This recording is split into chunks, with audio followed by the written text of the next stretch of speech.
Good morning बच्चों। आज से हम लोग रिवीजन शुरू करेंगे। हमारा फर्स्ट चैप्टर था मनोवैज्ञानिक गुणों में विभिन्नताएं। इससे हमारा ये मतलब होता है कि हमारा जो विकास होता है कभी एक बीमीय नहीं होता, लेकिन शारीरिक रूप से छोड़कर।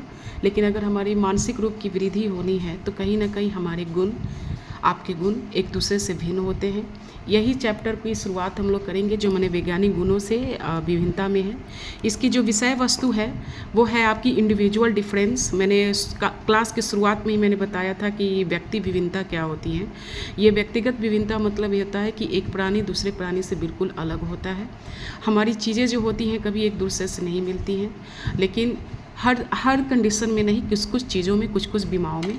उसी तरह से विषय वस्तु में हम मनोवैज्ञानिक गुणों का मूल्यांकन करेंगे, बुद्धि पढ़ेंगे। बुद्धि में व्यक्तिगत विभिन्नताएं क्या होती है, संस्कृति तथा बुद्धि, सामवेगिक बुद्धि क्या होगी, हमारी अभिक्षमता क्या होगी, और हमारा जो है ये सर्जनात्मक क्या होगी। व्यक्तिगत विभिन्नता शुरू करते हैं। तो मनोवैज्ञानिकों के लिए व्यक्तिगत विभिन्नता या भिन्नता का अर्थ है कि व्यक्तियों की विशेषताएं तथा व्यवहार में विचरणशीलता। ठीक है, विशेषता तथा व्यवहार से हमारा ये मतलब होता है कि आपकी विशेषता अलग होंगी, हमारी विशेषता अलग होंगी, आपके व्यवहार अलग होंगे, हमारे व्यवहार अलग होंगे। ठीक है, और यही विचरणशीलता जो वर्ड आया है, ये विचरणशीलता ये होती है कि हम किसी समूह में डेटा कलेक्ट करते हैं और डेटा कलेक्शन के बाद हम संख्यांकी रूप में जाकर उसका माध्य निकालते हैं। और माध्य निकालना मतलब एवरेज। आप लोग पढ़े होंगे अपने मैट्रिक में कि एवरेज कैसे निकालते हैं, और तो यही है हमारा संख्यांकी में एवरेज। ज़्यादा इसमें इम्पॉर्टेंट नहीं रहता है। जब आप ग्रेजुएशन में जाइएगा तब आपका स्टैटिस्टिक्स ज़्यादा आएंगे। और एक है आपका स्थितिवाद। स्थितिवाद मेरा ये सबसे क्या कहते हैं, मुझे सबसे अच्छा ये चैप्टर लगता है। अगर आगे चल के आप पढ़े तो स्थितिवाद मतलब ये होता है कि मान लीजिए हमने कोई एक परिस्थिति मैंने क्रिएट किया है और उस परिस्थिति में 10-20 लोग बैठे हुए हैं, और वो चीज़ क्या है कि हमारे मुताबिक नहीं हो रहा है।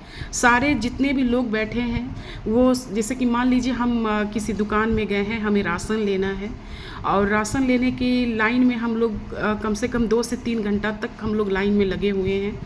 और वो स्थिति बात मतलब ये हो गया कि जब वो कभी मालिक से हम लोग जाएंगे कहने कि हमें राशन दीजिए, वो नहीं देता है, तो कहीं ना कहीं उस मामले में जितने भी लोग होंगे सबको गुस्सा आएगी। ठीक है, यही होता है स्थितिवाद।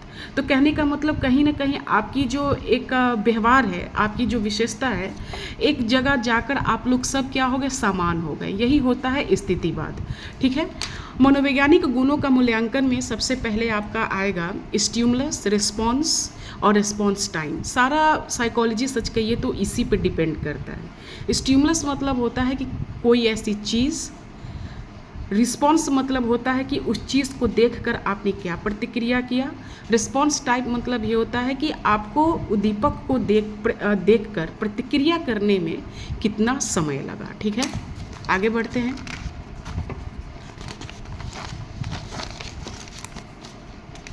अब हमारा है मनोविज्ञान मापन। ठीक है, समस्त मनोविज्ञान गुणों को परिभाषित करना, समझना, लेकिन ये पर्याप्त नहीं है। सही बात है, हम सभी मनोविज्ञानिक को समझ सकते हैं, परिभाषित कर सकते हैं, लेकिन जितने हमारे रिसोर्स हैं वो कहीं ना कहीं हमारे लिए पर्याप्त नहीं है। ठीक है, अब हम लोग समझने का मूल्यांकन करेंगे। मूल्यांकन को कहा जाता, इंग्लिश में कहते हैं असेसमेंट। ठीक है, जैसे आपका हम लोग असेसमेंट करते हैं एग्ज़ाम के तौर पे। ठीक है, जब हम लोग आपका एग्ज़ाम लेते हैं तो कहीं ना कहीं हम आप सभी को क्या करते हैं, असेसमेंट करते हैं। ठीक है, मूल्यांकन करते हैं। देखिए, व्यक्तिगत भिन्नता की तुलना के लिए अनेक मानक विधियाँ अपनाई जाती है। मानक विधियाँ समझेंगे कि क्या होता है। उदाहरण के लिए सीता एक प्रभावी महिला है। ठीक है, अब यहाँ पे प्रभावी जो मैंने आपको घेर रखा है, प्रभाविता होने के गुण हमारे द्वारा किया गया एक मूल्यांकन है। अब हमने क्या किया कि सीता एक प्रभावी महिला है, या दूसरे तौर पे ये कह सकते हैं कि सीता पढ़ने में बहुत अच्छी है।